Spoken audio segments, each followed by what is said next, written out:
¿Qué es ético, poético y patético? Ahora una vivencia diaria para quienes conmigo platican en este espacio. Para mí, un estilo de vida que se puede replicar como una religión, con empatía, llanto, alegría y sobre todo resiliencia. Que el arte no solo se lo plasma en un papel, sino que se incruste en la piel y en el ser. Alguna vez me dije, la mejor vida no es la más larga, sino la más llena de buenas acciones, y que cada día se aprende algo nuevo. Y esto se logra con el objetivo de trascender e inspirar. Hola gente, ¿cómo están? En este nuevo capítulo, que es el capítulo número 7, tengo a mi lado a mi sobrina, que es la persona obviamente con quien voy a tener este podcast, y pues vamos a tocar un tema súper importante que habla sobre los problemas internos de una persona, que evidentemente pues estos se presentan desde temprana edad como en la adolescencia, y es donde se desarrollan, pues. Entonces, como digo, justamente en esta etapa es donde nosotros tenemos más dudas y se nos frecuentan más pensamientos, tal vez un tanto intrusivos, que nos pueden tener muy acongojados. Entonces, antes de iniciar, pues, ¿cómo estás? Bien, estoy muy bien. Me alegra que estés bien. Y pues, ¿qué son para ti los problemas internos? ¿O qué consideras que son? Lo que uno lleva cuando se siente mal, los problemas que uno tiene que no sabe sacarlos de alguna manera para mí. Yo siento que es así. O sea, problemas literalmente Sí, internos. así es. Y dentro de esto, tal vez, a qué edad exacta, si podrías decirlo, a qué edad exacta sientes que te llegó por primera vez uno de estos problemas? Estoy consciente que a los 14 años pedí que necesitaba hablar con alguien externo a Sí. mi familia. Me di cuenta que me hacía falta ayuda. O sea, yo sabía que ya tenía un problema porque ya me sentía mal, o sea, ya no quería eh, estar con las personas que amaba, o sea, yo ya sentía que tenía un problema en sí, a los 14 años. Y yo mismo pedí ayuda, o sea, yo quería hablarlo con alguien más. Pero no lo hice, solo fue como que... Y quedó en eso. Claro, eso creo que es muy importante lo que mencionas. No siempre se puede llegar a dialogar con alguien externo. Es, como digo, al menos aquí en este país, en Ecuador, la salud mental es un privilegio porque no todas las personas pueden acceder a ella, ya que se entiende o se sabe que la hora para un psicólogo cuesta $40 y es difícil acceder porque no todas las personas pueden costearse. Algo muy importante que tienen que tener en cuenta las personas es que para una buena intervención psicológica es mínimo 8 sesiones, entonces 8 por 4 son 32. Son $320 como mínimo para tratar de poder sobrellevar el problema o en sí en lo que consiste el tratamiento. Entonces, es por eso que las personas prefieren tal vez refugiarse en otros temas como el alcohol o las drogas, porque, como digo, es muy difícil acceder al tema de salud mental. Entonces, de allí, ¿qué decisión tomaste para poder, no sé, tal vez dialogar con alguien? ¿O en sí le contaste tus problemas internos a alguien? No, estoy segura que no, solo fue una conversación con mi mamá y como que me dijo que no iba a pasar nada, que no necesitaba ayuda.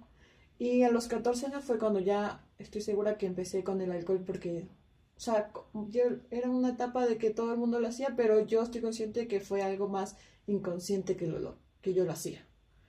Era mi manera de refugiarme porque de todo lo que yo venía arrastrando. Y como no había esa tensión en casa, como pedir ayuda y no había esa tensión, yo sabía que no me iba a pasar nada. O sea, yo decía, no está mal tampoco lo que estoy haciendo. Claro. Sí, a ver. Bueno, yo me he topado con casos de amigos y de compañeros que han tenido este problema también con sus familias, ya sea con su papá o con su mamá.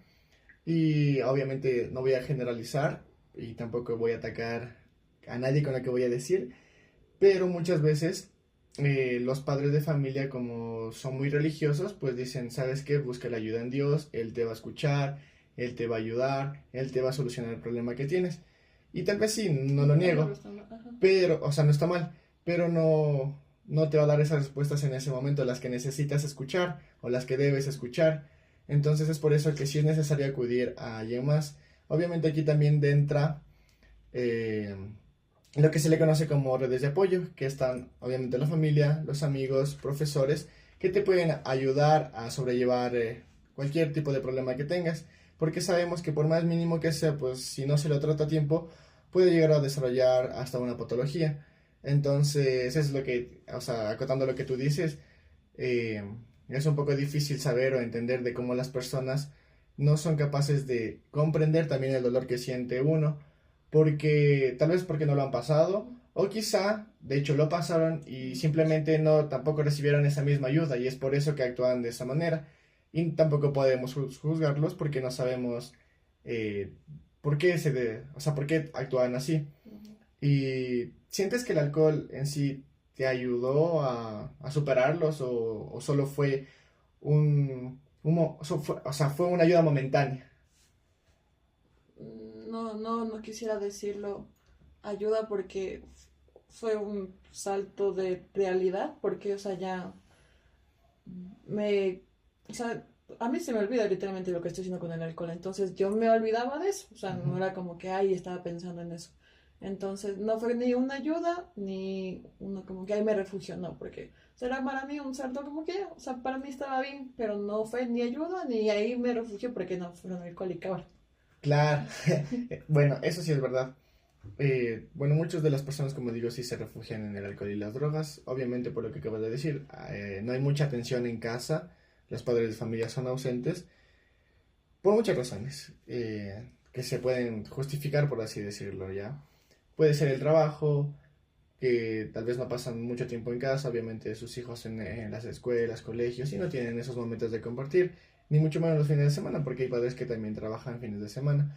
O también hay otras situaciones donde los niños ya desde tempranas edades trabajan y, no, y bueno, cumplen ya esa vida adulta, que también es un capítulo que hablaremos después, cumplen ese rol de una persona adulta donde les toca trabajar y madurar a temprana edad. Entonces es por esa parte de que ellos no pueden conectar con sus padres de familia y poder charlar de bueno, sí, de estos problemas internos de cada uno que son de hecho muy importantes. Y como digo, el hecho de querer buscar ayuda también lo lleva a buscar nuevas amistades que tal vez vengan con la idea de, sabes que nosotros te ayudamos, pero para ser parte de nosotros tiene que cumplir ciertas cosas. Pero como digo, tampoco es que la mala junta existe, sino nosotros ya sabemos lo que debemos hacer o lo que vamos a hacer y dónde nos metemos. Ujú. Y, y eso, entonces, como un pequeño mensaje aquí es que, bueno, para los padres de familia que nos ven, hablen directamente con sus hijos, sin miedo, sin pena. Tampoco hay que obligarles porque hay muchas cosas que nosotros como jóvenes bueno, adolescentes también, nos guardamos porque tal vez es muy, muy fuerte contarles lo que estamos pasando. No porque seamos de menor edad quiere decir que no sintamos un dolor tan profundo como lo sintieron nuestros padres en su momento o como lo están sintiendo ahora quizá también. Y Deji, ¿cómo fue tu proceso para poder salir de esa etapa de alcohol? Mm, Siento que hay las amistades, porque de esa etapa del alcohol, que salí de ese colegio porque estuve un tiempo en el central técnico, fui a vivir un año Ujú. con ustedes a la tierrita. Entonces ahí conocí amistades que también hacían lo mismo, pero era como casual en las fiestas y así.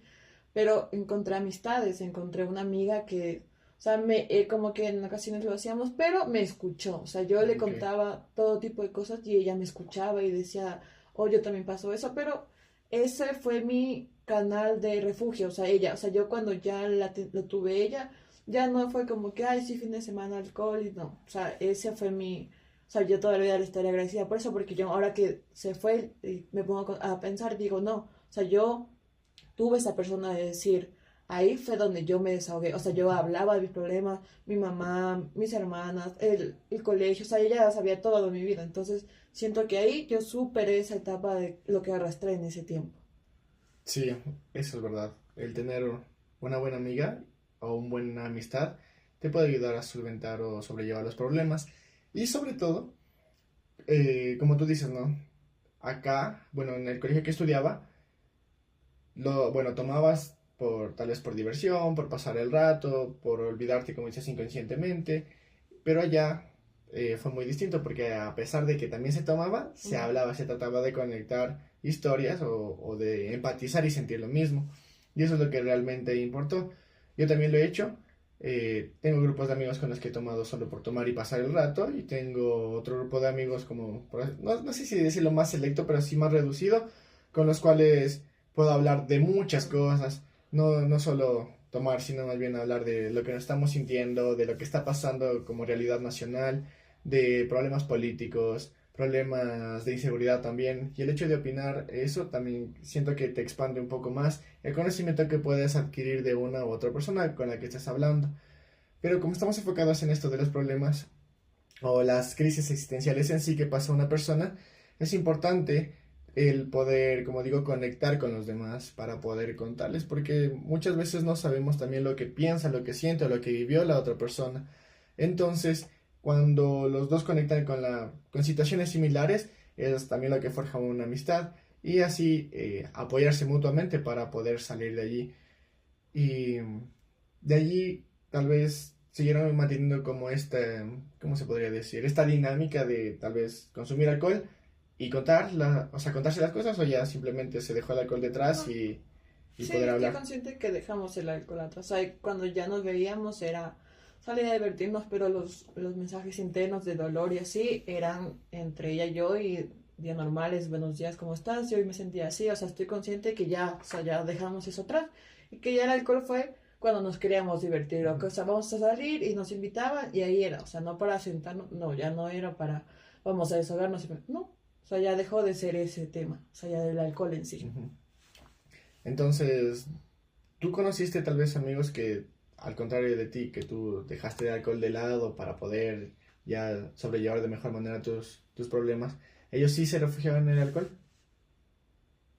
Mm, no siento que tengan amistades así. Pues, O tal bueno, vez conocidos. conocidos, creo, o sea, quiero creer que sí.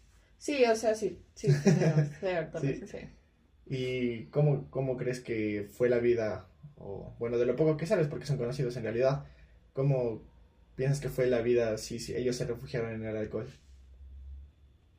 A ver, ¿cómo? O sea, quiero decir, ¿cómo crees que A ver, si ellos se refugiaron en el alcohol, ¿consideras que su vida al rodearse solo de alcohol y de amistades que también obviamente consumían alcohol con ellos pudieron salvar o solventar sus problemas?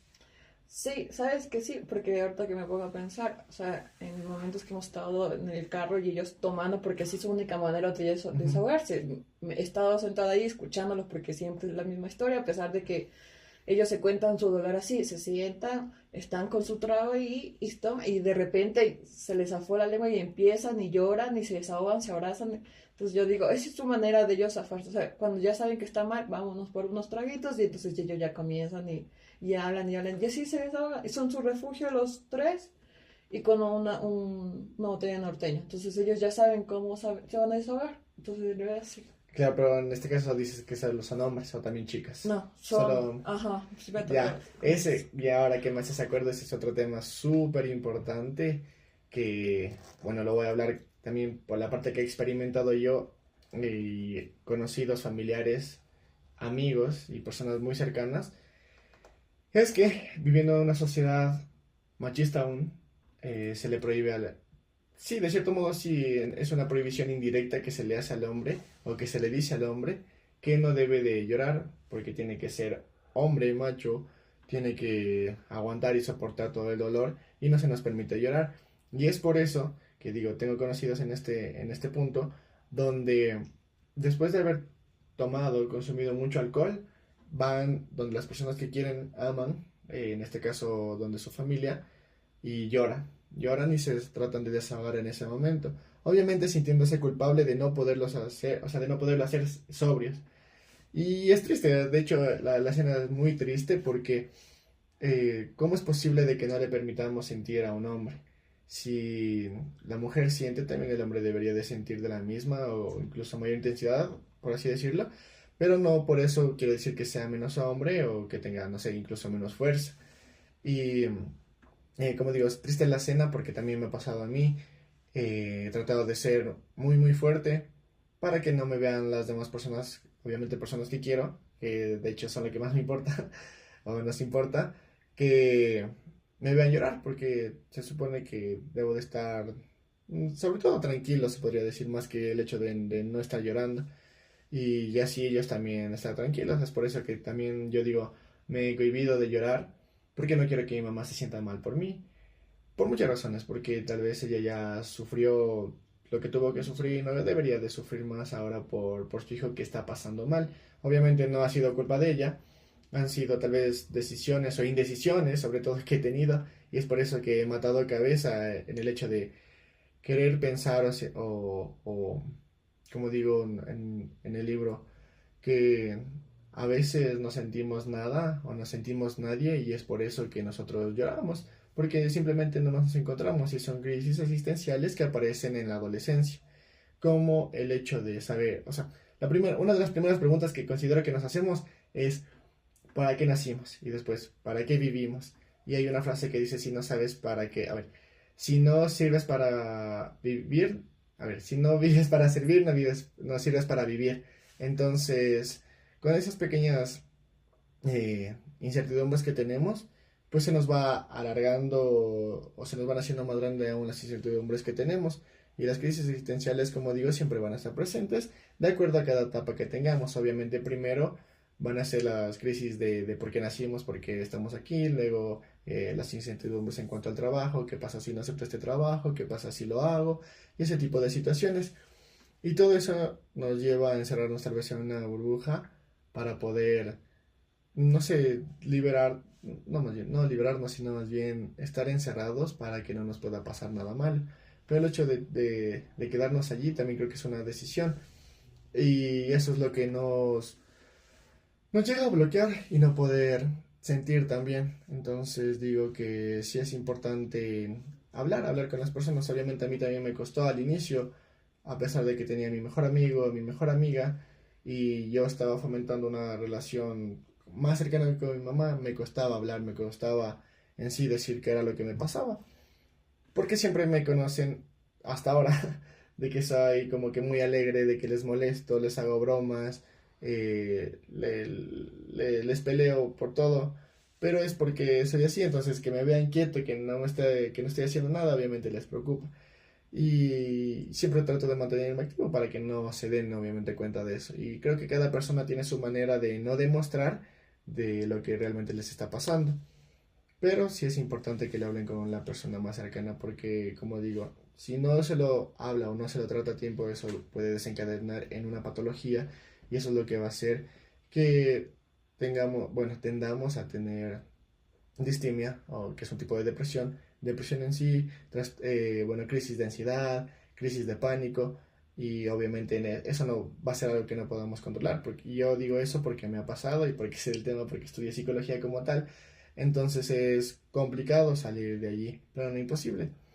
Y hablando justamente de esto que te digo de las crisis existenciales, de las, crisis de pánico, crisis de ansiedad, ¿has vivido una de ellas? Y tal vez si es que lo has hecho, ¿cómo fue tu experiencia? Si la puedes compartir.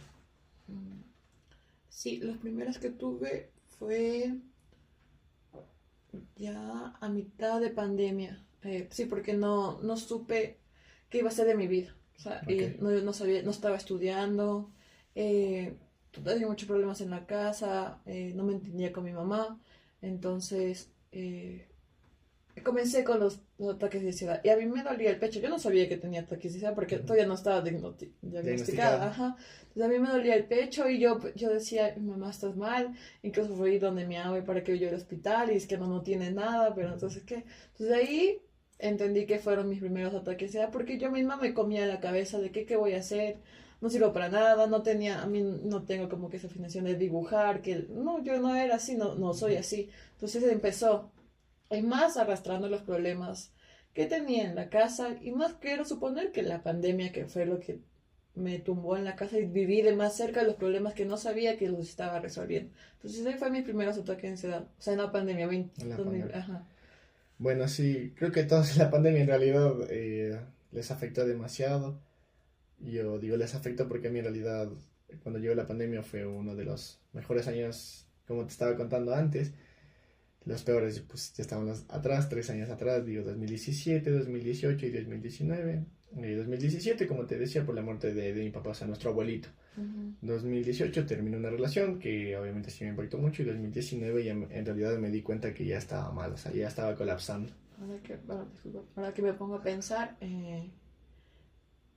la primera ataque de ansiedad fue no estoy seguro. ¿En qué fecha falleció papá?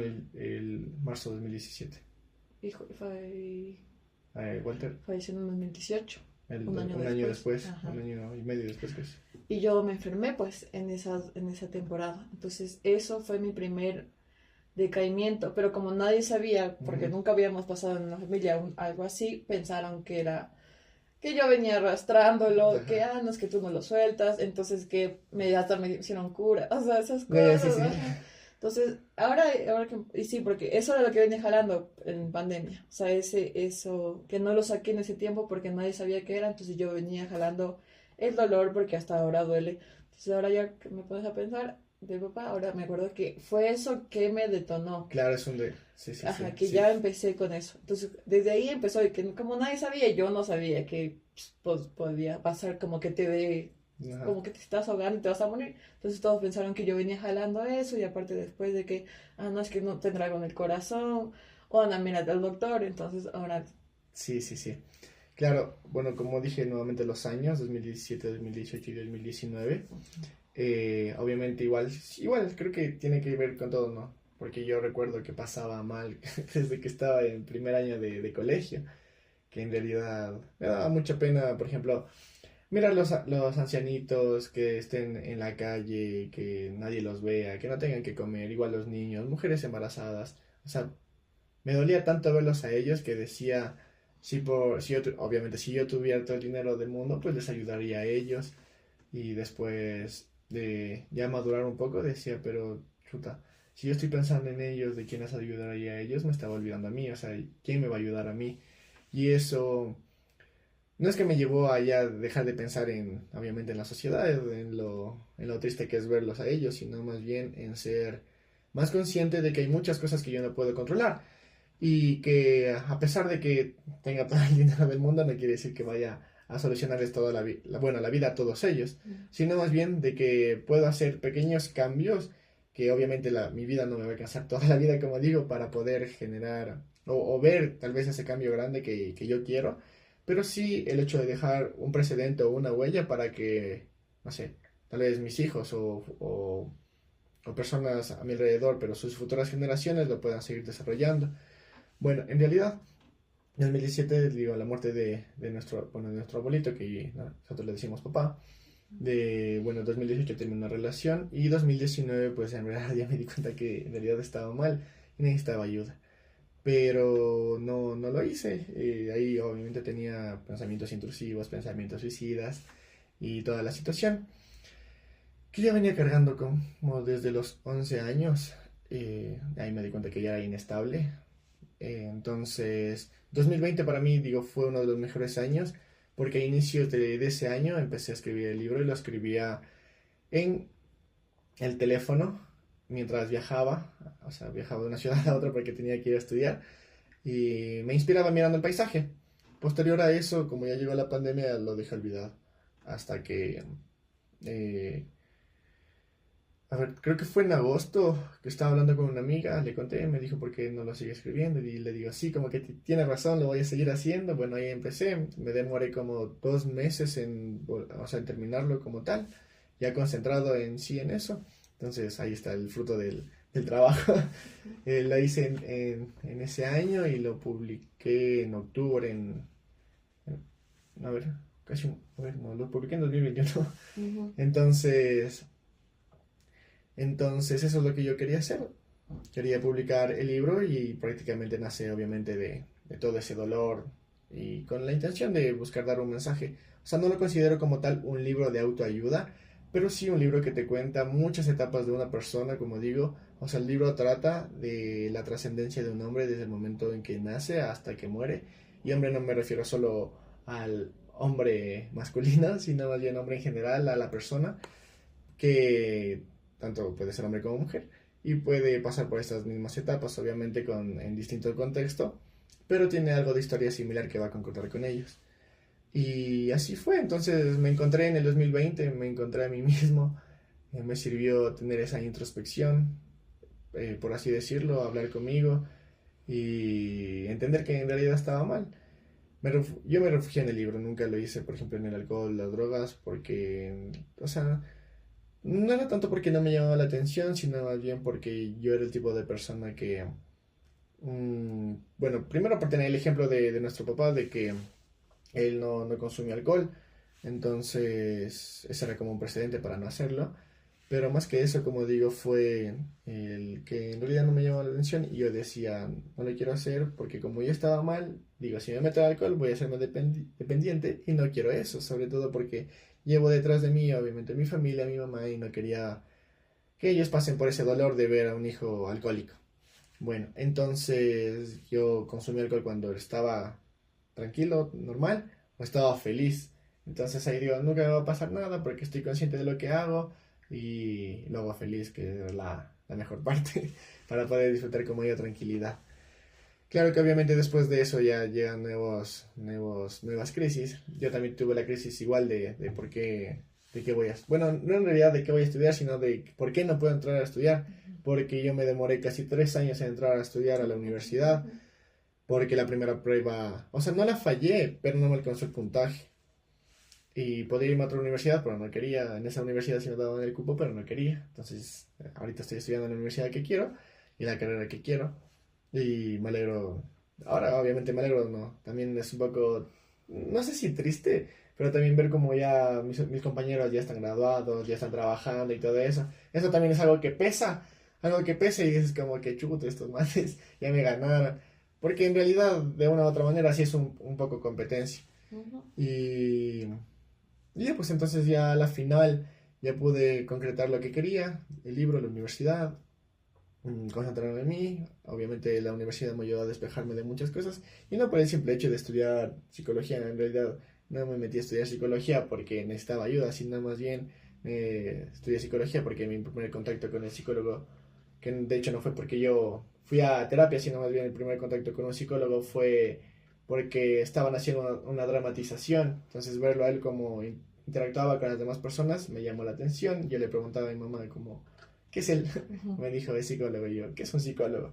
Y ahí me empecé a interesar, obviamente, en colegio, cuarto, quinto curso, recibí filosofía. Y ahí pues, eso. Y bueno, continuando con lo de las crisis, ¿cuáles más consideras que tuviste después de eso, de la universidad? Ya, bueno, ahorita ya estás a punto de acabar la universidad, pero antes de eso, bueno, antes de este punto y después de ya entrar a estudiar o ya saber qué quería estudiar, ¿crees o consideras que tuviste otras crisis existenciales? No, después de eso, después de que entré a estudiar, pasó pandemia, entré a estudiar en 2022, quiero creer. Sí. Sí, quedé embarazada. Ujú. Entonces, sí fue ataques de qué voy a hacer o todo eso, porque no es que no tenía no tengo la edad suficiente para ser mamá, estoy consciente todavía.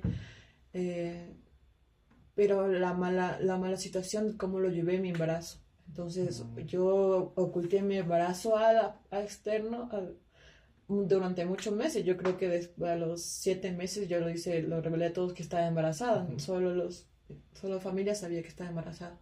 Entonces, ese fue o sea, después de eso, después de tanto tiempo, fue mis ataques de ansiedad. O sea, mi depresión, porque ya no era ansiedad, era depresión lo que Ujú. estaba viviendo. O sea, yo sí considero que llevé un embarazo muy depresivo, pero sin embargo nunca me dejé caer. O sea, nunca le demostré a los demás que yo me iba a derrumbar, no me dejé, esa depresión no me dejó derrumbar. Pero ya después de eso sí eh, Ya. A ver, tú mencionas algo como, a ver, dijiste, no tengo la edad suficiente para ser mamá. ajá, o sea, en ese tiempo, estaba embarazada Claro, a los 22 años. claro, 22 21 años. 21 22 estaba Bueno, embarazada. en realidad tenemos la misma edad. Ujú. Somos tío y sobrina, pero Ujú. tenemos la misma edad. Bueno, soy mayor por 3 meses, ¿no? Sí, Ujú. soy mayor por 3 meses. A ver, yo consideraría, en cuanto a la edad, bueno, a comparación de otras personas, o bueno, en general en la sociedad, por muchas situaciones se da embarazos en la adolescencia a muy temprana edad. Ujú. Creo que el caso que más cercano conozco son 14 años y obviamente eso obviamente no es estar en la edad. Terminando el colegio, se podría decir que ya tienes un poco más de edad porque ya acabaste el colegio. Sin embargo, obviamente hay otra etapa u otra meta más importante que es terminar la universidad. Porque vivimos en un país que se Sin dice que estudios. ya es un país que está en vías de desarrollo, pero considero que a veces ni en eso está. Obviamente es un país muy lindo, pero hay mala administración por bueno, en muchos lados. Dejando de lado la parte política, Política. eh, a ver, bueno, yo digo que en verdad ya tienes que terminar la universidad y luego conseguir trabajo. Cuando ya tengas trabajo ya puedes tener hijos. Entonces, creo Es que como que está fichado eso. claro, Es... está fijado. Ajá. Yo, bueno, considero que la edad es relativa, ¿no? Puedes, imagínate, yo me demoré 3 años en entrar a la universidad, según yo iba a haber acabado. O sea, ahorita ya debería de estar trabajando unos 2 años por lo mínimo. Pero en realidad no es así, o sea, la edad es relativa. Y eso también creo que es algo que nos hace entrar en crisis de que nos adelantamos tanto al futuro y decimos que, no sé, a los 17 termino bueno, el colegio y 5 años, que serían a los 22 ya termino mi carrera universitaria y estoy trabajando a los 23. A los 27 ya tengo mi primer hijo y a los 30 exagerado, me caso y tengo mi segunda y nido. Entonces, como ya está muy estipulado esto de las edades, obviamente nos come la mente, porque evidentemente existen personas que de hecho les sale así, tal cual lo expliqué, pero en mi caso, en tu caso no nos salió así, y está bien, o sea, es válido, porque no necesariamente tiene que ser como la sociedad ya lo describió, ya lo tradujo como ellos quisieron para que se dé, porque hay muchas situaciones que nos llevan a justamente esto que estamos hablando ahora. Y como digo, es muy válido el hecho de sentir, de pensar, de creer, de llorar, de reír con todo esto que nos está pasando. Y ya se fue el hilo de que iba. Ah, ya, lo de la edad del embarazo. Como digo, o sea, la edad es relativa. Sin embargo, por cómo está, bueno, en el país que vivimos es un poco complicado luego terminar de estudiar y posteriormente eso, conseguir un trabajo a tan temprana edad. Obviamente sí, ahí sí consideraría que es como tal un problema, bueno, no un problema, sino que lo que tú dices, ¿no? De la edad de no estaba en la edad óptima para ser mamá. Pero bueno, también como parte de esto, el gran mensaje es, terminen el colegio, terminen la universidad y ahí sí pueden tener hijos. Obviamente ya enfocados también en el Pobrecitos. trabajo. Cuídense mucho, sí, utilicen protección, hay tanto para hombres como para mujeres. Tampoco les dejen solo a las mujeres el hecho de que se cuiden. Obviamente ellas tienen mucho más métodos anticonceptivos, pero sin embargo también son muy abrasivos para las mujeres. Obviamente las pastillas las pastillas del día después no es que sean lo mejor para ellas porque tengo entendido que máximo, máximo, máximo en el año son dos, Ujú. pero así en casos extremos serían tres, pero hasta ahí, porque eso obviamente les desgasta el útero, ¿no? El útero les desgasta el útero y eso hace que luego pueden quedar hasta estériles. Entonces el mensaje es como también tengan un poco bueno, no tengan un poco, en realidad tengan mucha educación sexual, porque eso en realidad les va a servir demasiado, pues para no digamos cometer el error, porque también hay ese mal concepto de un hijo es un error, en realidad no lo es, pero sí o sea, el error no es de él, sino de los padres que no se Los supieron padres. cuidar. Y y bueno, y digo esto también lo de la edad del embarazo, no porque seamos familia y no porque tu bebé, o sea, mi sobrino, sea obviamente mi familia y sea un lindo, sino más bien porque también hay que cambiar un poco el chip, ¿no? De no tampoco martirizarse por lo que sucedió, sino más bien, obviamente un hijo es una mayor responsabilidad, es importante trabajar con ello. O sea, saber que tienes que esforzarte el doble, ahí sí el doble, para poder conseguir su alimentación, incluso más si eres una madre soltera o que no tienes el apoyo tal vez hasta de tu familia. Ujú. Entonces tienes que esforzarte el doble, el triple para poder conseguir lo que querías. Desde estudiar conseguir trabajo y poderle dar todo lo que se merece pues al nuevo ser que engendraste.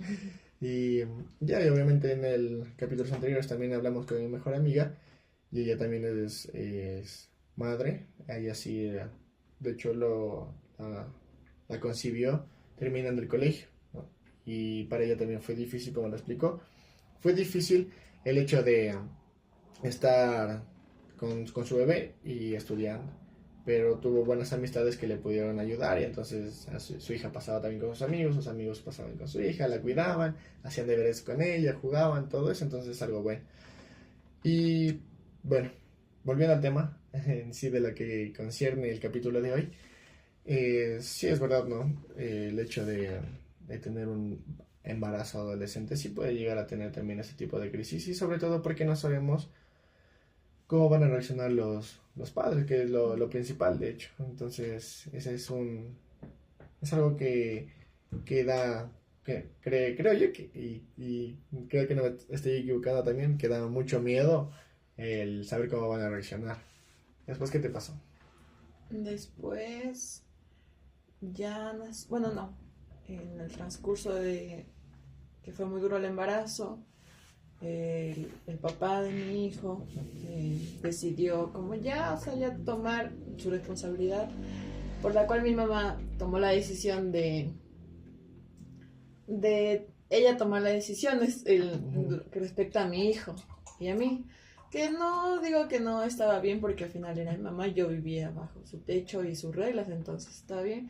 Pero era también la pelea en otra parte de que, bueno, yo soy su papá y yo también tengo derechos, entonces la golpeada era yo. Claro. O sea, ya no era un tema de que... Tú con él. Ajá, si no era uno era el otro, entonces yo no tenía un descanso, o sea, ya tenía mi bebé y yo decía, o sea, pero ya déjeme tranquila, o sea, ya yo sé que tú también tienes tus derechos, pero déjame tranquila también a mí. Oye, mami, yo sé que eres mi mamá, pero, o sea, yo soy la mamá, yo tengo que tomar las decisiones. Claro. Entonces fue como que, entonces ya entras, ya tengo mi bebé, era una bomba entre familia y familia. Entonces yo decía, yo lo único que quería era paso. Y hasta dar a luz fue lo más difícil en mi vida porque era un ataque de dónde está papá y por qué no está aquí, ya viste. Entonces yo decía, yo solo quiero tener a mi bebé en paz, déjeme tranquila. Claro. Entonces ya, nació, el papá desde el día uno que nació, responsable, eso sí, no puedo hablar mal de él en ese aspecto, tal vez el embarazo fue difícil porque él también tuvo que asimilar, también tenía sus problemas en su familia, él no estaba listo, no sabía cómo van a reaccionar todos, entonces es válido también para él. No como lo manejó porque fueron 9 meses sola, o sea, literal las dos cosas sola, pero es válido para él porque al final dijo, ¿sabes qué? Es mi hijo y regresó y dijo, no, yo no te voy a dejar sola. Y desde el día uno que estuvo, dijo, regresé, desde ese día ha sido el mejor padre del mundo para mí, entonces no puedo decir nada. Pero ya nace mi hijo y llega el posparto, que es donde más llega el colapso literal de la depresión. Entonces yo tenía problemas acá, que te digo que se golpeaban mutuamente entre familias y yo era la más golpeada porque mi bebé, entonces mi bebé era como que, ¿qué queremos ver el bebé? Y mami es que no, entonces yo decía, yo ¿qué hago? O sea, yo déjenme tranquila, yo también quería que mi hijo creciera lo que yo no, viviera lo que yo no tuve con mi papá. O sea, yo quería que mi hijo, así no estuviera con su papá, lo viviera, o sea, que tenga su papá. Porque eso pasó conmigo, que mi mamá no quería saber nada de mi papá y se separó y se desapareció. Y mi papá dijo, pues ya te fuiste contigo, problema. Entonces, yo no quería esa paralizar porque el papá quería estar presente ahí. Claro, no querías. No querías. Entonces, esa fue como mi línea de depresión. Después, como que lo intentamos con el papá para el bebé mismo.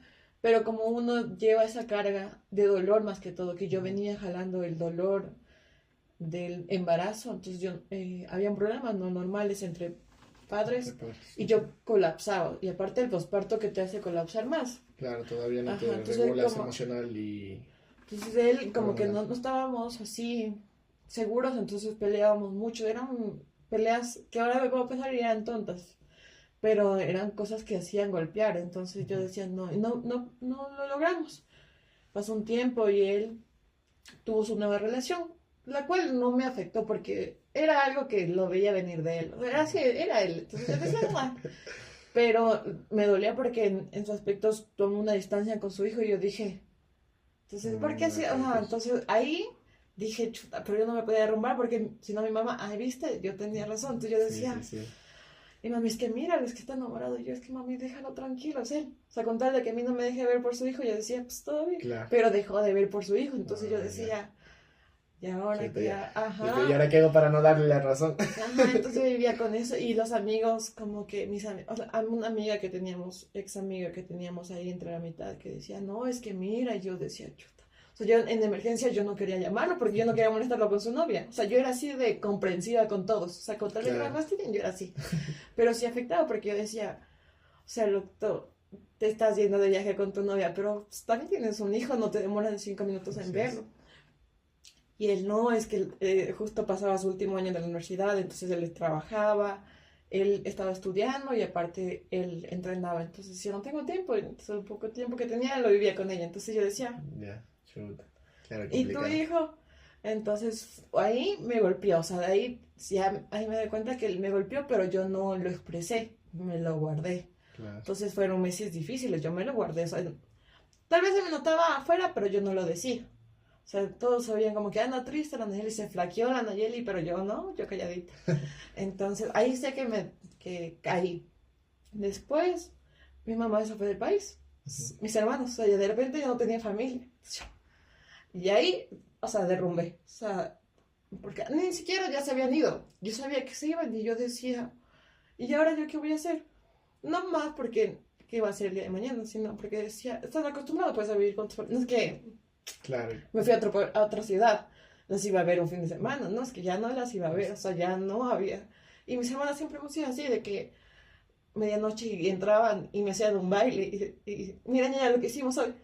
Así, eran cosas así, y eran loquitas, entonces yo decía, ¿y ahora yo qué hago? Confirmo. Entonces yo decía, o sea, eso fue lo que más, entonces yo me acuerdo que subía donde el papá de mi hijo, y yo me sentaba, y yo no podía ni comer, y él me miraba y me decía, pero es que llora, y yo es que no quiero, y él me abrazaba y me lo sacaba, o sea, a pesar de todo lo que él pasaba, Ujú. que después ya razonó y dijo, no, mi hijo primero, ahí como que me vio que yo caía, pero no sabía que no era su culpa, sabía que yo estaba pasando más cosas.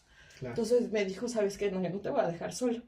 Y él en ese derrumbe me sostenía, o sea, como que me Ujú. agarraba y decía, no se cae, pero yo voy a estar aquí para que no te des duro. Entonces, pero sí caí horrible en la depresión, o sea, yo sí estoy consciente que fue unos meses full difíciles, o sea, y todavía mi mamá no se iba, o sea, Claro. entonces después, justo unos días antes que su mamá se vaya, peleamos hasta una pelea muy fea, y por por cosas de mi hijo, que mami como que tenía esa responsabilidad de que es mi hijo también, entonces chocábamos mucho porque no era así. Entonces se fue herida, o sea, se fue enojada conmigo y me hirió. Entonces yo Sí. decía, ajá, pero yo estaba consciente de que las cosas no siempre son a su razón, o sea, los padres son, yo la respeto mucho a mi mamá, pero no siempre tiene razón, mi mamá tiene un carácter muy feo. Entonces yo decía, no, no está bien tampoco lo que esto me está diciendo. Entonces fueron unos meses de que se fue peleada conmigo. Entonces yo extrañaba a mi mamá, pero no le podía decir porque tampoco le iba a dar la razón. Extrañaba a mis hermanas, pero no les quería hacer sentir esa. Entonces yo me refugié en la casa del papá de mi hijo, en su familia y él, Ujú. a pesar de que él tenía su relación. Creo que igual ya era como que ya no era tan importante, estoy consciente que ya primero dijo, no, no voy a dejar a mi familia. Y, y fueron marzo, abril, mayo, Mayo. ajá, 4 meses. hasta junio estoy consciente que yo la pasé porque yo a los cumpleaños de mi hijo, el primer año estaba súper flaca y súper mal, o sea, yo no era la misma de siempre. Claro, y Ajá, aparte estabas sin mi aña, sin ajá, o mis sea, hermanas, o sea, fue mis sobrinas. fue muy difícil. Entonces llega julio y que empiezo, mi hijo tiene su profesora del MIES y ya se da cuenta que yo estaba súper mal y ya como que dijo, no, o sea, si tú te caes, está tu hijo, entonces yo tenía que ver por el bienestar de los dos y dijo, te voy a dar ayuda. Entonces me dio un psicólogo que me así es como que decirle las cosas, entonces como que empecé a soltarme. Y, o sea, y igual como el refugio que tenía con mi papá, mi hijo me ayudó full porque él, o sea, se aguantó todo y me sostuvo, o sea, soy consciente y agradeciéndole toda la vida que me sostuvo. Y ya en julio yo ya me sentía mejor, o sea, ya me sentía, ya lo podía expresar, creo que ya hasta hablé con mi mamá, no recuerdo bien. Y a finales de julio fallece la nada. Ujú. Entonces para todos fue como que, como sabían que yo pasaba un proceso difícil de depresión, todos me vieron mal, pues todos estaban preocupados por mí. Incluso todos se dieron cuenta que yo estaba pasando mal. Cuando fallece la Nao, el papá de mi hijo dice, put, o sea, aquí la perdí, o sea, Claro. aquí se nos va la Nayeli. Entonces yo recuerdo que esos días yo decía, ahí vi la realidad de la vida, dije, o sea, un día estás, un día ya no. Y yo me recuerdo que esa mañana yo hablaba con la Nao de verla el fin de semana. Entonces, yo también lo vi así. Entonces yo decía, y tenía esa posibilidad de caer, o sea, caer como caí con el Walter, porque también fue lo mismo, el Walter estaba muy jovencito, a los 26 años falleció. Ujú. Entonces yo también, o sea, y Walter sí me golpeó feo, entonces yo dije, ahí también caí, pero luego recordé a la Nao y todo lo que hablamos, porque ella fue mi refugio, y dije, no, porque ya no es que era así, o sea, ya también pasó sus malos momentos, pero ella siempre estaba, y ánimo, y vamos a salir adelante, si sea las dos, o sea, nunca vas a, entonces yo dije, o tomas una decisión de caer, o te levantas por ella. Así es. Entonces, fue un mes difícil que sí me dio duro, pero tomé la decisión de levantarme por ella. O sea, Muy bueno, sí, ahí sí, sí. dije, se acabó, o sea, no más, o sea, obviamente me dan mis depresiones, todo lo que quieras de la ansiedad, pero ya no fue como antes que pensaba, que sí pensaba que ya no quería vivir. Incluso teniendo tu hijo, tu noticias, yo ya no veía vivir por el Isaac, porque yo sabía que el Isaac tenía a su papá. O sea, a mí yo viera y decía, es que va a estar bien.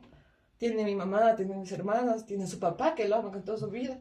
Yo decía, él va a estar bien, el Isaac va a estar bien. O sea, no es que, obviamente me iba a decir, mi mamá me hace falta, pero va a estar bien. Entonces yo decía, no, o sea, no quería, no tenía esa fuerza. El Isaac no era mi fuerza, o sea, no le voy a decir hasta ahora como que, ay, no, mi hijo, no. Ujú. Porque no, aparte que yo lo hacía solita, no era mi fuerza. Entonces yo decía, mi hijo va a estar bien. Yo le decía al papá, mi hijo, no, es que ustedes van a estar bien. Y él, no, necesitamos, y que bla, bla, bla. Entonces yo, bueno. O sea, él fue como que yo decía, bueno, nomás porque ya se calle. Ajá, porque él me daba Nayeli, no. Y yo ya estaba colapsada. Yo, sí, bueno, sí, lo que tú digas. Pero ya era para que se calle, porque yo soy. Él no me ayudaba en sus palabras, pero sí me mantuve. Entonces yo, sí, ya, cállate. Pero eso fue como que me detuvo, como que. Y él no le gustaba dejarme sola, porque no te quiero dejar sola, suponte hagas algo. Y yo Sí, siento que para las personas que se hacen daño, para para que se... suicidarse, tiene que tener muchos huevos, hasta para eso debes Ujú. tener huevos, porque no es que dices, no me voy a matar, me voy a tirar del puente y ya está, Claro. no, o me voy a tomar pastillas, o me voy a cortar, o me voy a ahogar, o sea, no, o sea, de eso tienes que, yo estoy muy consciente que para eso debes tener muchos huevos, y yo para eso, si era así estoy, soy muy cobarde, o sea, yo no lo tenía en la cabeza, pero nomás no lo quería hacer, porque hasta para eso tienes que tener huevos, Sí. entonces no, yo no lo hice, entonces ya pasó el tiempo de que yo ya estaba bien. Y yo me acuerdo que esa semana que yo quería ver a la Nau, yo no bajaba más por el lado de la mano. Yo dije, pues chica, la voy a dejar materializar ahí y me voy a bajar a hablar con la Nau. Yo quería sentarme en la Nau y contarle, verás, esto pasó con mi mami, esto pasó con el Chris. O sea, yo quería desahogarme como en los viejos tiempos con la Nau, porque yo sabía que me iba a soltar y la Nau me iba a decir, ¿sabes qué? Estoy aquí. O sea, yo Sí, ya, sí, ya sí. tenía mi idea. Yo Todo dije, planificada la conversa. ajá, o sea, yo ya dije, ahí, mi lugar seguro. Entonces, para mí, para otro día no estaba. Y cuando la vi, o sea, yo recuerdo que en el entierro yo caminaba y yo decía, esto no era verdad. Así yo estaba ahí y decía, esto no es verdad. Y todo se derrumbaba mientras la enterraban y recordaba lo del Guarte y decía, y había una fuerza, yo siento que, y todos tengo, que había una fuerza mayor que a mí no me dejó derrumbarme ese día. O sea, yo miraba todo lo que pasaba, Ujú. pero yo no me derrumbé. O sea, yo estaba así como que. Y no, o sea, yo después de eso dije, tengo dos maneras de ver la vida, pero no, o sea, y siento que era ella diciéndome no, o sea, esto no te va a botar, o sea, esto no puede ser lo último que sea de ti, porque nosotras no somos así. Fue un accidente lo que me pasó, no es que se quiso hacer daño. Entonces, como para pensar, no, yo me quiero ir contigo. Entonces, estoy consciente de que el hecho de no haberme derrumbado porque falleció ella, eh, me hizo levantarme de eso y decir, ¿sabes qué? No, o sea, no les voy a dar más preocupación porque yo le veía la cara al Chris de decirme, puta, a Nayeli se va a matar porque era su mejor amiga. Y ahora que ya no esté y ya no tiene su persona, entonces ya no va a ser lo mismo. Entonces decía, y les di esa paz a todos, más que todos, o sea, les di esa paz a todos de que voy a estar bien. Y en realidad fue así, sola me curé. Y después empecé a ir a terapia, Ujú. encarcelé, que primero fue sesiones sola y después me hicieron con un conjunto con señoras adultas, ya viejitas, y que ella ya también ha pasado por mucho y sin querer pasaba lo que yo, ya había pasado lo que yo pasé, que había fallecido su amiga, o que ya no tenían su pareja, o que no tenían una relación con su familia, cosas así, pero ya en su edad, y ya habían pasado, y sin embargo con 80 años vivían deprimidas. Entonces yo decía, o sea, si las señoras me hicieron dar un paso atrás y yo dije, no, no, pues no, no les voy a hacer eso, o sea, no, no voy a tenerlos así preocupados a todos, o sea, no, Claro, no es justo.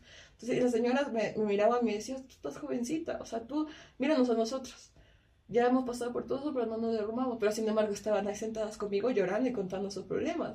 Entonces yo dije, y eso me ayudó, o sea, ya no fui porque empecé a estudiar y de repente, finales del año anterior, se va el papá de mi hijo también a emigrar a otro país, se va a su país. Y yo dije, ¿y ahora? claro. Mi bastoncito, o sea, yo sí dije, y él también, o sea, él se fue con esa preocupación de que por favor no, no te derrumbes, o sea, ya también dijo, chut, estas de mí se van a Me voy a matar. matar. Entonces él vivía con esa preocupación de que hoy estás bien, o me veía triste, y no, oye, por favor, no. Entonces de repente él también colapsó porque él tenía toda su vida, tiene toda su vida aquí, y él cayó en depresión allá. Entonces yo dije, chuta, no vas a pasarlo solo. Y yo lo alcé, estoy consciente que yo no lo dejé derrumbarse allá, pero yo me lo estaba guardando las cosas mías, o sea, de Elisa, porque Elisa también le dio un golpe feo, dejar de ver a su papá un día para el otro. Entonces fue como que una situación difícil, pero por él, por la familia, ahí sí, por mi hijo, Ujú. no caí. O sea, no le di esa preocupación al que después de haber luchado conmigo muchos meses, de que diga, puta, me voy a regresar por la noche. O vivir preocupado, porque aparte que tenía que estar solo allá y bla, bla, bla. Pues ni preocupado por mí, que no Claro, era su deber tampoco, ¿no? así es. Entonces, o sea, sí fue el año más difícil de mi vida, donde caí, o sea, la depresión, vi el hueco más oscuro de la depresión, pero también donde la persona que me curó y se fue, dijo, ¿sabes qué? O sea, te levantas o te vas a morir ahí. Entonces, por eso siento que fue el año más difícil, pero esa persona cada año que la recordemos por todo lo que fue y todos los días que la recordamos, que te queda marcado para que tú digas, no, o sea, yo Claro. por ella voy a vivir. Entonces es lo que yo hago al día, o sea, yo vivo por esa persona, por mi hijo y porque todos se sientan orgullosos por mí y para que los que me ayudaron digan, pues chica, Sirvió también de algo. o sea, no vivan con eso. Entonces ahora vivo así, o sea, estoy consciente que a veces los hermanos se esperan porque tengo el implante y pues, cosas tontas me hacen llorar, pero ya no vivo con ese pensamiento porque ahora ya hago lo que quiero, estudio y todos me ven ya más tranquila, me ven feliz, me ven otra, entonces todos me dicen, ya estás mejor. Entonces no me he curado del todo, pero yo lo vivo por esa persona, o Ujú. sea, yo lo hago por esa persona. Tal vez mis cosas yo le cuento en la mano al cielo, donde quiera que esté. Entonces yo le cuento de esa manera, tal vez yo sé lo que me está respondiendo en forma sarcástica, entonces ya sí me curo. Ujú. Pero ahora lo vivo por esa persona. Así fue como yo dije, no, no, o te levantas o ahí te quedas. Ya, un saludo al cielo. Un saludo al cielo. Por la gordita. Ya. A ver. Bueno, de todo lo que me has contado, he empatizado mucho con ello y no solo por el hecho de quererte hacer sentir bien, sino más bien porque yo he vivido situaciones similares en cuanto a lo que hablaste, algo muy importante o muy fuerte en sí, es el tema del suicidio. Como ya lo mencioné antes, he tenido ideas suicidas, pero el hecho de tener ideas suicidas no quiere decir que lo vayas a cometer, pero sí puede ser un potencial suicida, que lo puedes llegar a hacer, obviamente si hay otros factores que alteren o impulsen más a realizar el hecho. Yo, como tal, mm, digamos que sí tuve un intento que otro, pero no tan al 100%. Me recuerdo que me subía como al cuarto piso de la que, bueno, en realidad es como, no es un piso, en realidad es como una, bueno, una parte que cubría las Una gradas, terraza. como una Una doble terraza. terraza, Ujú. era una doble terraza, entonces mi mamá me veía ahí y siempre me decía como, bájate porque estás ahí, ¿qué estás haciendo? Y yo en realidad las primeras veces me subía por pensar, después me subía, ya me sentábamos al filo y ya era, o sea, no con intención de matarme porque sabía que ahí, o sea, no me iba a morir, iba a quedar tal vez en estado vegetativo o similar. Entonces dije, para eso, mejor no. Entonces por eso no lo hacía. Y porque muchas veces ya digo, mi mamá me veía, entonces luego eso es uno de mis lugares favoritos ahora, que tranquilamente me puedo volver a subir, obviamente ya sin los pensamientos suicidas, pero me ayuda, siento que me ayudará a volver a recordar todo lo que ya pasé y que me ayuda a enfocarme ahora donde estoy, que es algo que tú hiciste y es algo muy bueno y muy válido, que si yo lo pudiera resumir de todo lo que me contaste, diría que eso es resiliencia. ¿Qué es la resiliencia? Es la capacidad que tiene el ser humano de generar un conocimiento o un aprendizaje de una situación no favorable. En este caso, como tú dijiste, yo ahora vivo por esa persona, yo hago todo por estas personas que me vieron así. Y yo tenía dos caminos. O ir por, así decirlo, el camino fácil que era el dejarme caer, dejarme vencer, o ir por el camino difícil que era salir de allí.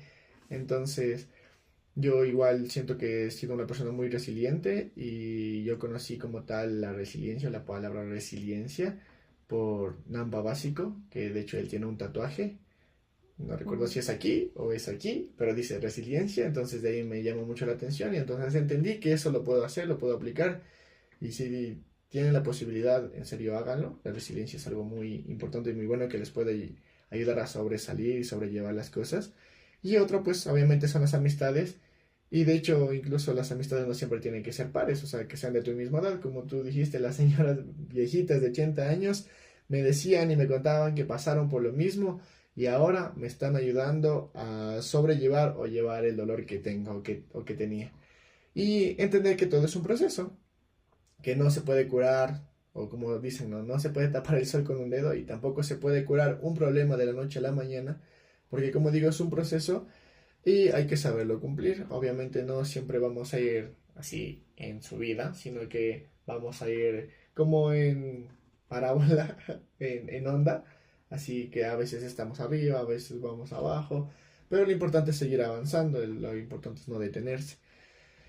Y en realidad es lindo saber o que te reconozcan, por así decirlo. No, no te vas a sentir bien solo por el hecho de que te lo reconozcan, de que estás bien, sino bien es lindo que te lo reconozcan las personas que están a tu alrededor y sepan que estás haciendo bien. Entonces, a mí de hecho también me sirvió ir a la psicóloga. Me liberé, en realidad he ido dos veces. La primera vez fui por así decirlo, por probar, por hablar de psicología en realidad. Y la segunda vez sí ya fui porque en realidad necesitaba, estaba muy cargado de emociones que igual, o de sentimientos que no dejaba salir. Y me estaban encerrando tanto que ya no daba más hasta que en realidad exploté. En el sentido de que tuve una crisis de pánico y ansiedad en un restaurante. Y pues estaba con mi pareja, o sea, con mi novia, y no quería salir porque ella me dijo, salgamos para que te calmes. Y le dije, no, porque no quería que piensen que ella me hizo daño. O sea, de cierto modo, ahí obviamente fue porque no se decidía rápido qué comer. Entonces, como ya estaba cargada de tantas cosas, ya colapsé y dije, como, no te decides. O sea, obviamente no le grité, pero ahí a lo que me iba es que, de cierto modo, tuvo un poquito de culpa, pero no es que ella fue la que, no sé, me pegó o similares para poder llorar. Entonces yo no quería que la vean a ella como la mala, porque en realidad no lo es. De hecho, es alguien que también me ayuda demasiado a llevar mis problemas de mejor manera. Ha dicho como, busquemos ayuda, vamos, o sea, para mí, ¿no? Porque ya está bien, ya está bien de la cabecita. Me dice, vamos a que busque, bueno, voy a buscar yo, te voy a decir dónde es, cómo tienes que hacer y vas así. No te estoy preguntando, te estoy obligando.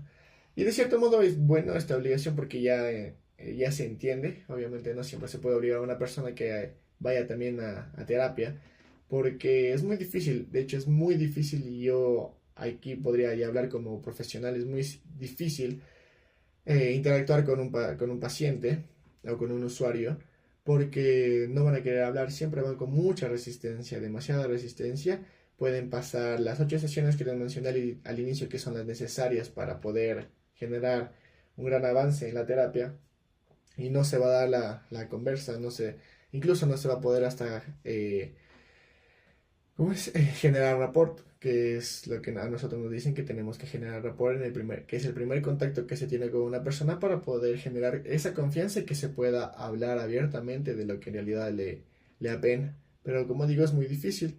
Van con mucha resistencia, van con resentimiento social, porque van con distintos problemas, que pueden ser hasta delitos sexuales, por ejemplo, y que alguien quiera hablar de lo que le pasó, como digo, es muy difícil y también es importante comprender. Entonces hay que saber empatizar con las personas, obviamente eh, teniendo en cuenta de que el empatizar no solo significa, como se dice, ponerse en los zapatos de las otras personas, sino más bien el hecho de conectar, como siempre digo, conectar y poder compartir esas experiencias. No digo tampoco por el hecho de que hayan pasado lo mismo, ¿no? Porque tampoco sería como lo ideal, ya que los dos llorarían por lo mismo y se sentirían aún peor. Pero sí el hecho de entender esa parte o esa situación que le pasó y poder ayudarle.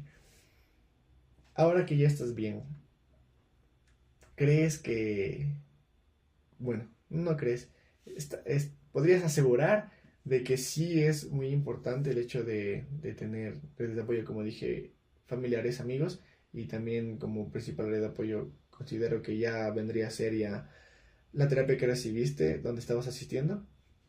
Sí, eso sí es muy evidente que debes tener una red de apoyo para poder superar algo que que estás jalando más que todo, porque tú, no es que la depresión te nace de un día al otro, son cosas que tú jalas con el tiempo, incluso te puede dar depresión por algo que te pasó hace un año atrás. Claro, estás acumulado. Ajá, entonces no es que entonces de ley necesitas una red de apoyo, porque o sea, yo recuerdo muy bien que si el papá de mi hijo no me ha dicho llora, o sea, yo me hubiera tragado todo eso hasta que un día haya explotado sola.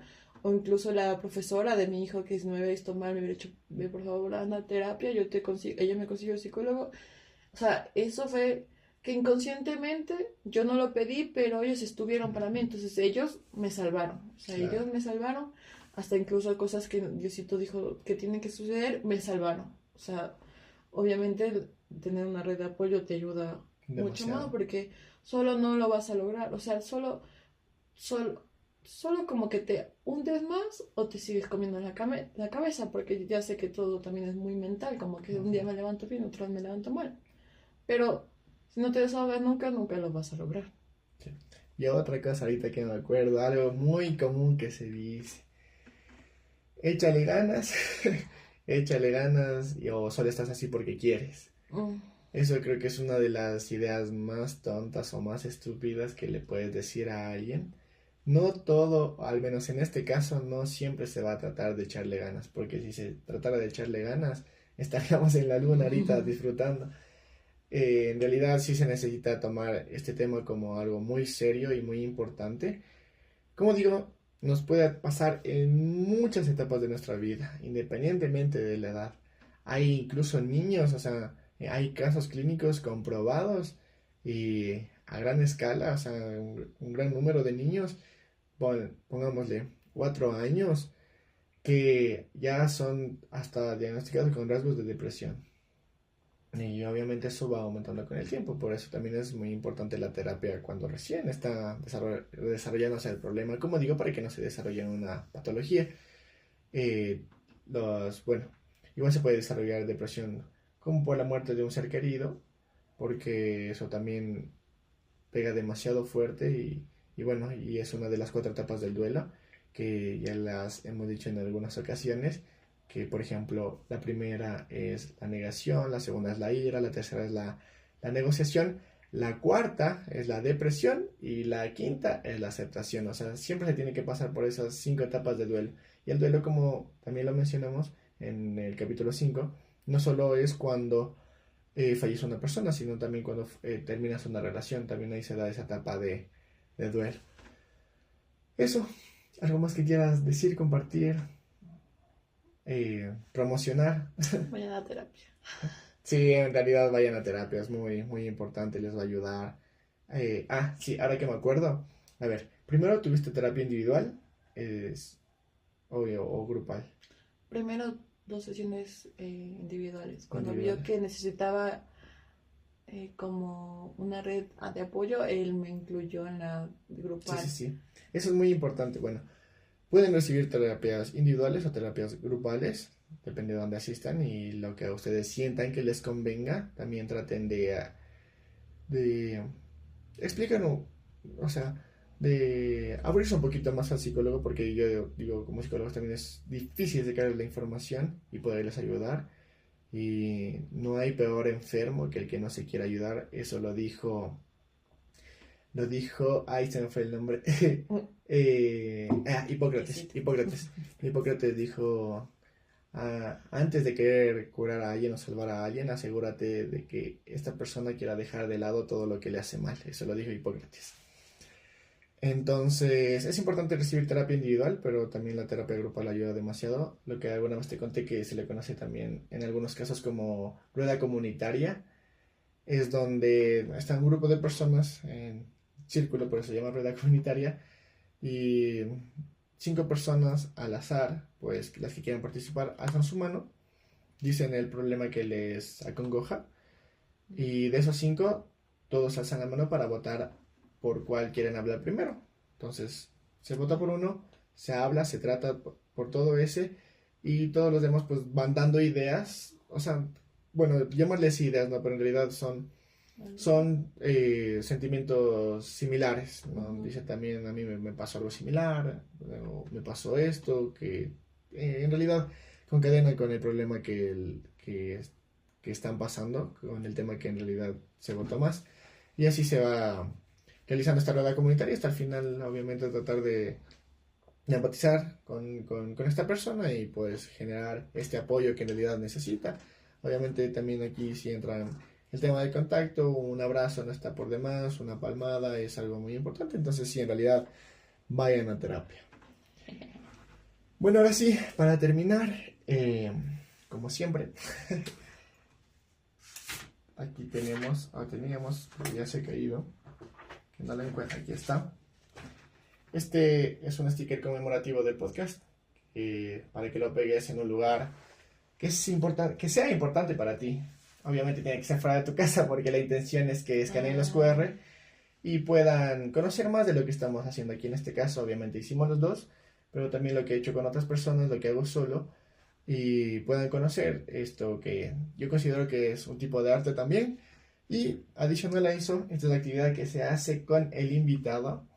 Y lo que vas a hacer es hojear el libro. Este es el libro, se llama Destroza tu diario, es de Kerry Smith. Literalmente lo construyes mientras lo destruyes, entonces vas a foguearlo, te vas a detener donde quieras y vas a hacer la actividad que digas. Si ya está hecha, obviamente buscas otra. ujú. Y si no se puede hacer por tema de espacio, pues haces prácticamente lo que te dé la gana, así. Mm, Si ya está hecho, cambias.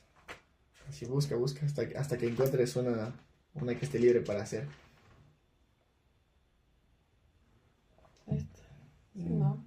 ¿Qué Volvió. dice? Salió. Es que no sé qué cualquier parte de este diario. Ya, a ver, lo que yo entiendo es que tienes que escribir algo y En o sea, cualquier arrancas parte. la hoja. Ya, sí, sí. Sí, sí. O sea, verás, en realidad las instrucciones del libro es que nunca sigas las reglas. Entonces, por Ah, eso te digo, bueno, una de las instrucciones, ¿no? Es que hagas lo que te dé la gana, como te diga. Entonces, elige eso, ahí tienes los materiales. Y si quieres mover el micrófono para que no te estorbe. Mientras tanto, eh, promocionar nuevamente mi libro, que lo puedan encontrar en la página de Facebook y allí pues lo llevará directamente a WhatsApp Business, donde un asesor les ayudará con toda la información que necesitan para poder realizar la compra.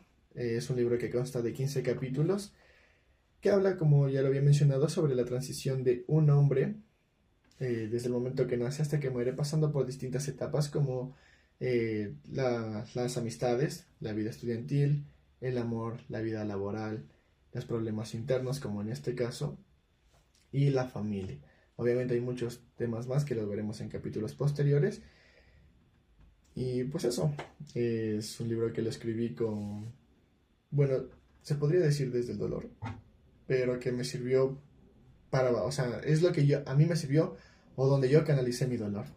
Entonces, eso, y también como patrocinador tenemos a Aquafont, que es agua alcalina, pues que es la bebida que estamos utilizando para poder hidratarnos, ya que hablar mucho cansa y es importante mantenernos hidratados. Así que eso, esperemos que termine la actividad. Tomen agüita que es buena para la vida. Eso. Y cuando lloren también se deshidratan, entonces tienen que tomar. Que sepan que ya está hecho. Así es, listo, eso, nada más, chicos. Cuídense, nos veremos en el siguiente capítulo. Quizá para otra ocasión también te invitemos. Y cuadraremos a ver qué se arma. Y listo, eso es todo. Un saludo Gracias. a Gringolandia. Es cierto, un saludo a Gringolandia. O sea, a quien se refería que está allá es a mi hermano. Y obviamente mis sobrinas que están allá. Y esas fueron las gringas postizas que están allá. Postos. Ya nos han de ver algún día. Saludos. Adiós. Todo esto lo hice parte de mí, teniendo la muerte como inspiración, y así inmortalizar mi arte, convirtiendo mi vida en una odisea.